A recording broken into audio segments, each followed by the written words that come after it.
It goes without saying, we are going deep into spoilers. If you have not seen The Wheel of Time and do not want to have it, air quotes, spoiled, now's your chance to split. Here we go. Amazon Prime's adaptation of The Wheel of Time, Season 1, Episode 1, Leave Taking.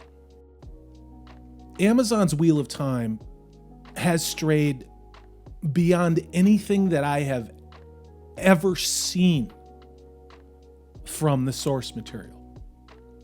Now, if the point of your show is to tell us that all men are evil and that only women are virtuous and can be trusted, you've succeeded. Like hitting me in the head with a sledgehammer succeeded.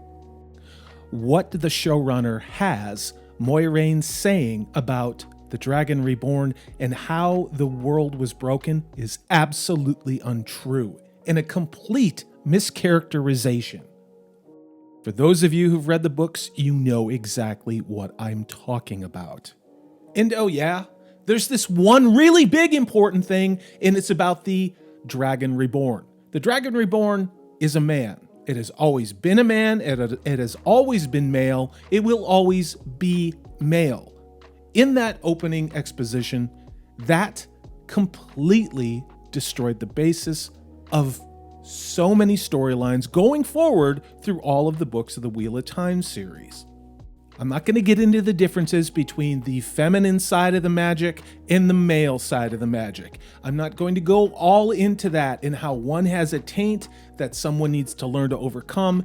It's just all of this stuff. Why it's important is because within the World of Time series, there are two distinct genders. Each one of them is equal, but different. If you go to about 402, if you're watching, why are we watching something that looks like it's from that show, The World After People? Legitimate question. I mean, I know what the long-term story is, but from the Eye of the World book perspective and what it is from a world building perspective that Robert Jordan did, he didn't unzip his fly and throw the junk on the desk in the first chapter. No, that's not what happened. We were in a more Tolkienian surrounding. Not this. What the hell am I watching? Let's talk about the women's circle in Emond's Field. You know, for a very isolated, insular, tiny community at the edge of the world, it is perhaps one of the most diverse groups of people that I have ever seen. Who they cast for Rand al'Thor, let's talk about that early in the episode. All I could think of was Benetton when I saw this guy. I mean, he's a really pretty man. I mean, he really is. Is he Rand al'Thor? No. By their own admission, they age these characters up. But again, you have poisoned what it is that Rand al'Thor in these characters in this story is. He needs to be about 6 years younger, maybe. Matrim, another consequence, much like with Rand al'Thor, is the fact that Matrim is too damn old. Matrim needs to be a late adolescent boy who gets into trouble good-naturedly. Something like, Merry and Pippin, only maybe a little less comical. That's Matrim. That's Matrim. What they've done, he's a degenerate. If you rolled up the sleeves on that crappy costume, it looks like you should find track marks. You're going to be just like your dad.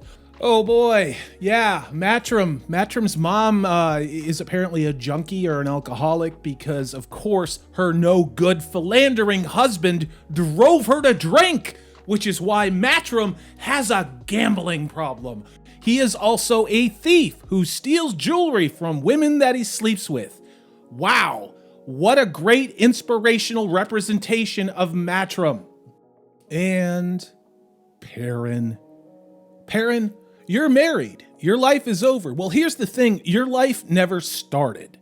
At least not according to the way that Robert Jordan wrote the books. Again, Perrin needs to probably be 5-6 years younger. Perrin's wife.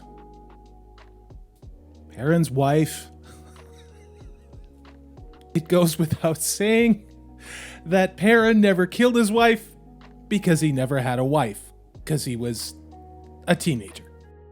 One character we haven't touched on yet is Egwene. It took me a while because what I wanted to do was make sure that I actually was seeing who it was that Egwene was in this story. Doesn't act like Egwene, doesn't look like Egwene, doesn't sound like Egwene at all. And yet again, this is a consequence of aging these characters up and creating this bizarro CW level of dysfunctional relationship, unnecessary, uncanon nonsense. Why did you do this, Rafe? I mean, Amazon, why? This is the last thing that would ever happen in Robert Jordan's Wheel of Time series would be Egwene getting it on with Rand, which wasn't happening at all in the story, in her own parents' inn. Egwene's nose ring is really distracting. I'm sorry. It's like, what?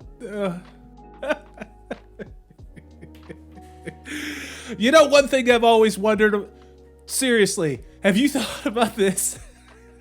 Is what does Lan's ass look like? Well, I'll tell you what, Amazon lets us know. Not only that, but now we also know what Moraine looks like without any clothes on.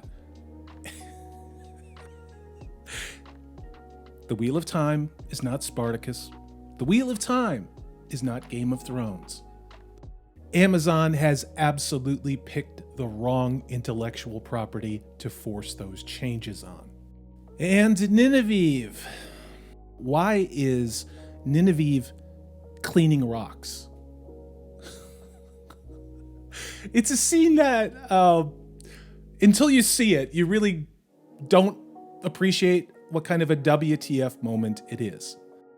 Let's talk about how the show is representing this really important and one of my favorite characters in the story.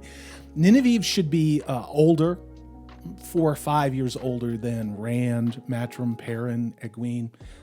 And she actually has a mother and father. Her mother's name is Elnor. Her father was a sheep herder, and he grew tobacco or tobacco like everyone else in Emond's Field. She was not found like Moses floating in a reed basket like this show is telling us. And for those people who have read the books, we didn't get one indignant, pissed off braid tug.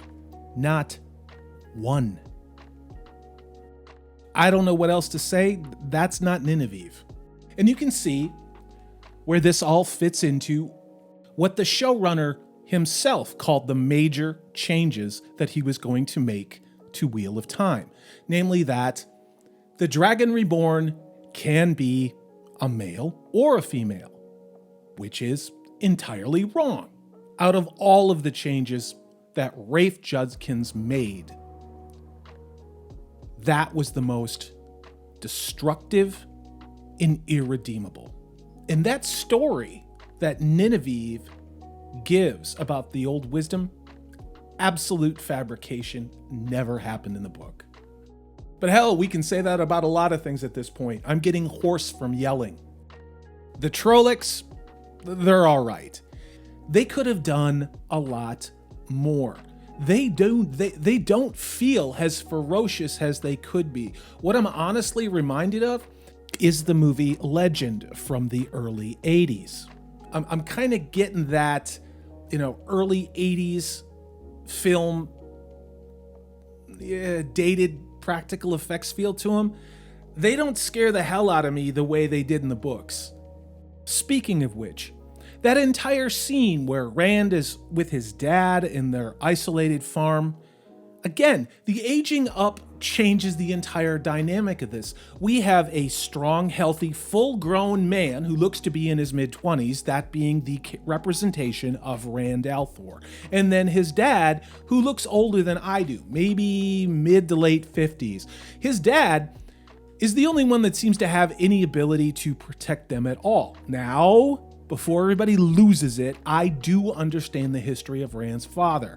I fully have that. However, in this case, it is not the scene or the characterization of Rand al'Thor having his innocence stolen from him, which was such a pivotal moment in the eye of the world.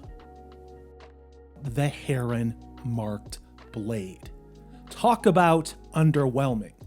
That's second-rate cosplay prop crap. Was that the sword that you expected of a master swordsman? Speaking of strong, independent women, let's talk about Moiraine and the representation of magic in the world that Amazon has created. It looks like people are vaping. That's the great power. That's channeling. And a step further with channeling.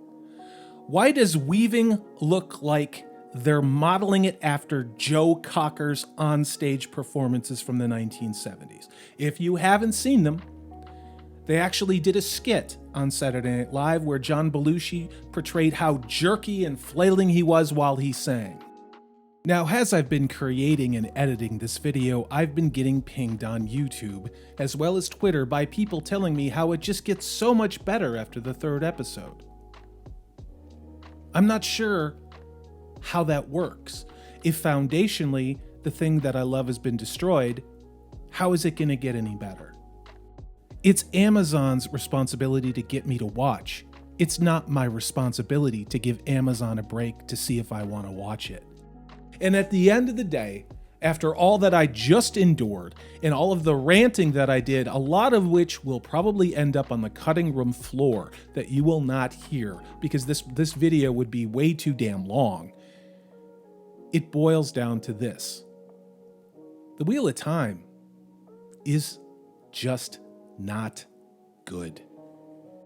As ever, I am Salty Texas C, battered and bruised from that horrifying watching experience. I'm Corey DB. I appreciate you watching. Please give me a thumbs up, a subscription if you liked what I had to say, or you just think I'm a lunatic that's funny to watch losing his mind watching crap television.